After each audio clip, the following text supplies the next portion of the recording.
Salut les bypassés, c'est Val. Je vous retrouve aujourd'hui pour vous parler d'estime de soi. Je sais que c'est un gros dossier parce que beaucoup d'entre nous manquons d'estime. Et pour expliquer ça simplement, l'estime de soi, qu'est-ce que c'est?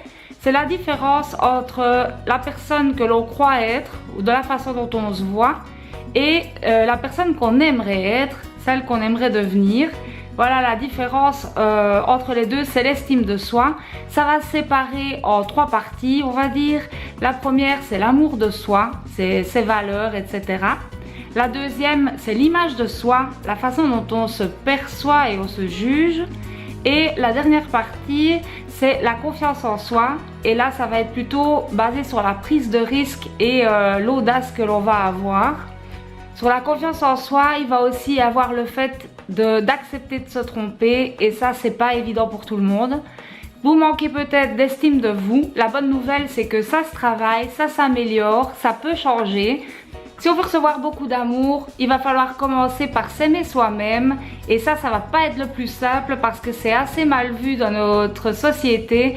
Parfois on confond le fait de s'apprécier avec le fait de se la péter, ça n'a rien à voir. On peut franchement apprendre à s'aimer, ça veut dire qu'on s'évalue au plus juste, qu'on connaît ses défauts, qu'on connaît ses forces. Ça veut dire aussi d'être fier de ses aptitudes et de ses réalisations. Tout ce que vous avez fait de bien dans votre vie, vous devez pouvoir en être fier, c'est la base.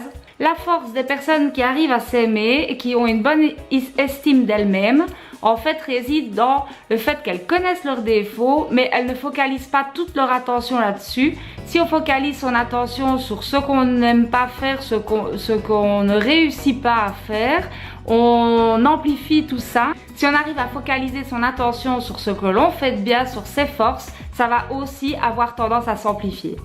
Le point numéro 2, c'est l'image de soi, la façon dont on se voit et la façon dont on se juge.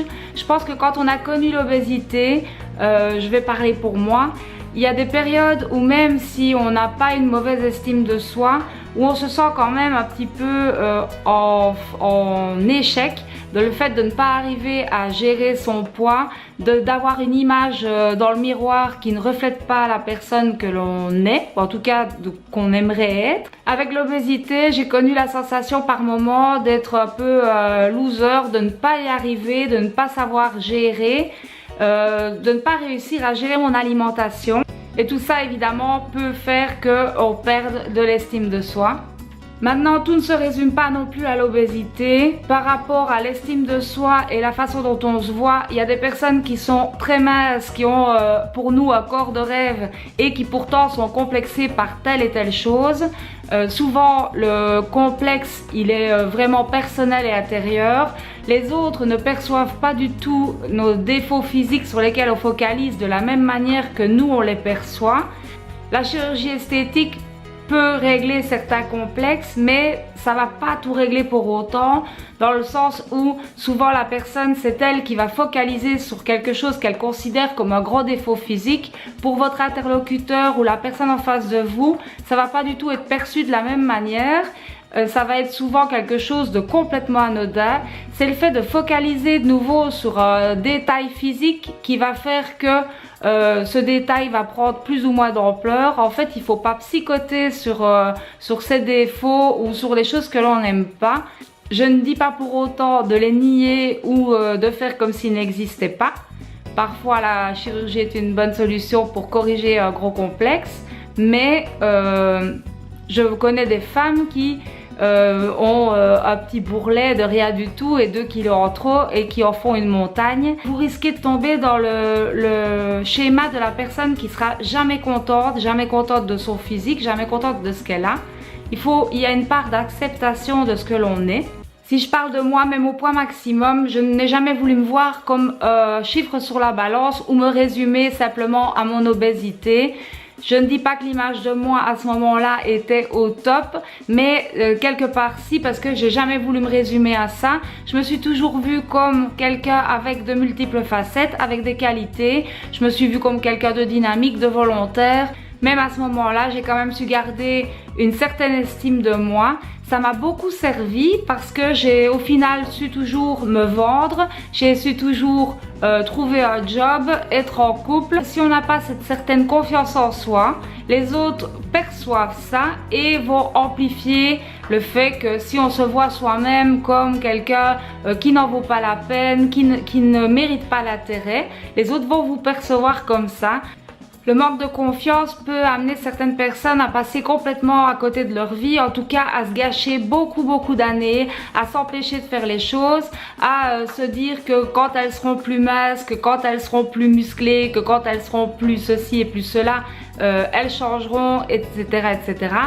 La réalité, c'est que vous risquez d'attendre longtemps et que même à la limite avec l'intervention du bypass ou avec autre chose, vous allez pouvoir changer votre physique. Mais si le psychologique ne suit pas, vous n'aurez pas plus le courage d'entreprendre des choses que vous n'avez pas l'habitude de faire. Donc il y a vraiment un travail à faire en amont pour pouvoir gagner en confiance en soi. Si vous avez déjà eu le bypass ou une autre opération de chirurgie bariatrique, vous savez comme moi que maigrir ne va pas résoudre tous vos problèmes. Maigrir, bah oui, ça, vous allez changer physiquement. Déjà, je ne vais même pas parler du fait que beaucoup maigrissent mais ne se voient toujours pas minces en ayant perdu le poids après l'intervention. Certains qui sont dans l'obésité vont avoir tendance à se renfermer sur eux-mêmes, à se renfermer chez eux, à éviter de se montrer, éviter d'être en société. Si vous ne travaillez pas là-dessus, vous aurez beau perdre du poids, vous ne changerez pas cet aspect-là. Si vous avez pris l'habitude d'être casanier, de ne fréquenter personne, d'avoir envie de vous cacher, il y a de grandes chances que ça reste comme ça. Il va vraiment falloir bosser ça. Ce travail, vous allez pouvoir ou le faire vous-même avec des lectures, du développement personnel et même des exercices qui existent pour améliorer l'estime de soi et la confiance en soi. Si vous ne vous sentez pas capable de faire cela seul, faites-vous aider par un psychothérapeute ou un psychologue qui va pouvoir travailler cela avec vous. Si vous ne vous aimez pas, personne ne le fera. C'est important de ne pas se dévaloriser sans arrêt et d'arriver à mettre en avant qui on est vraiment, à essayer de connaître vraiment ses valeurs, ses goûts et à s'affirmer. Je vais vous donner quelques pistes pour améliorer l'estime de vous. Vous pouvez commencer par arrêter l'autocritique, arrêter l'autosabotage et essayer d'être votre meilleur ami parce qu'en fait, vous êtes bien plus indulgent avec les autres que vous ne l'êtes avec vous-même. Si vous réfléchissez, vous allez être prêt à faire pas mal de sacrifices pour vos proches, pour qu'ils aient ce dont ils ont besoin, pour qu'ils se sentent bien, pour qu'ils se sentent aimés. Vous devriez tout à fait agir comme cela avec vous. Être votre meilleur ami, vous consacrer du temps, essayez de savoir ce que vous voulez vraiment. Moi, je vous conseille de mettre des couleurs dans votre garde-robe, de vous accorder du temps pour vous, pour faire du sport, pour se détendre, pour lire, pour méditer, pour aller s'aérer. Profitez de la vie, profitez d'instants à vous et faites ce dont vous avez vraiment envie. Il faut aussi arrêter de vous dire que vous n'y arriverez pas et arrêter d'avoir peur du ridicule. Tout le monde se trompe, tout le monde fait des erreurs et une erreur, c'est un apprentissage. C'est rien de plus que ça, c'est juste apprendre quelque chose. C'est important de voir l'erreur comme un processus et pas comme un échec. Si vous voyez les erreurs comme des échecs, ça va vous ralentir parce que vous n'oserez jamais passer à l'action. Il faut voir ça comme succès, c'est-à-dire une expérience, pour ne pas que ce soit un frein dans le fait de recommencer et continuer à évoluer. Arrêtez de vous comparer aux autres, ça ne va peut-être vous amener que des frustrations parce que vous allez toujours vous comparer par rapport à ce que les autres ont en plus que vous. Ça ne fonctionne pas comme ça. Pour évoluer aussi, il va falloir oser tester de nouvelles choses. Et ça, c'est pas toujours évident. On a toujours tendance à faire ce que l'on connaît déjà. Il va falloir se booster, faire des nouvelles choses, aller dans de nouveaux endroits. Cette bonne surprise à la clé, ça veut dire de nouvelles rencontres, de nouvelles expériences, apprendre aussi à découvrir d'autres choses que vous appréciez faire. Et ça, c'est super important pour se sentir bien et surtout pour se voir évoluer.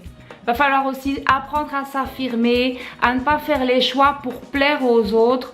Vous arrêtez d'essayer de plaire à vos parents ou à je ne sais qui ou à votre conjoint. Vous devez faire vos choix pour vous plaire, pour faire ce que vous avez vraiment envie de faire. Vous devez savoir ce que vous avez envie de faire, mais aussi tout ce que vous ne voulez plus. Une mauvaise estime de soi peut aussi venir souvent de l'enfance. Si vous avez des parents qui n'ont aucune confiance en eux, qui sont tout le temps dans le doute ou qui ont appuyé toutes vos erreurs en marquant le coup plutôt que de vous dire que ce n'est qu'une erreur, que ce n'est pas grave, que tout le monde se trompe, ça se peut que ça ait donné de fausses idées de départ. Les personnes que vous trouvez charismatiques ont une confiance en elles évidente. C'est souvent associé au charisme. Donc il faut s'inspirer des personnes que vous aimez pour progresser. Il faut oser, tout simplement oser. Il faut sortir de votre petit cocon. Il faut oser vous affirmer, oser vous afficher. N'hésitez pas parce que vous serez forcément plus heureux si vous arrivez à évoluer de ce côté-là. Je vous dis à bientôt pour une prochaine vidéo et je vous fais des bisous. Ciao!